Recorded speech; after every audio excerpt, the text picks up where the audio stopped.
Well, there's just the two of us living here. It's been a real help for Tom and for me too, with anything. Even a load of laundry sometimes is heavy, and so yeah, it's been very good. I'm glad we did it. There are a lot of safeguards on it, which we appreciate. When we go out to the cottage and we take other trips, it's nice to be able to take luggage down to the level that we want to take it out to the car, so we don't have to carry them downstairs.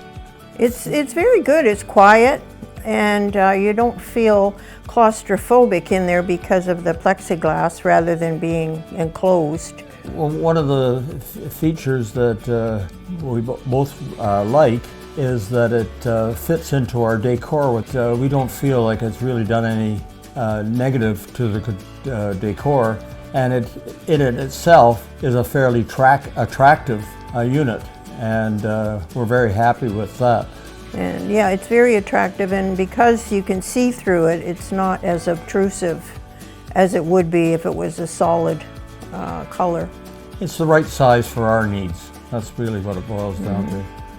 And once that got sorted out, the actual installation was pretty straightforward. And pretty quick too. Yeah, we were quite pleased.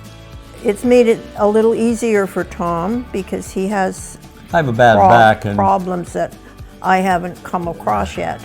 Avoiding the stairs a bit certainly is a big plus.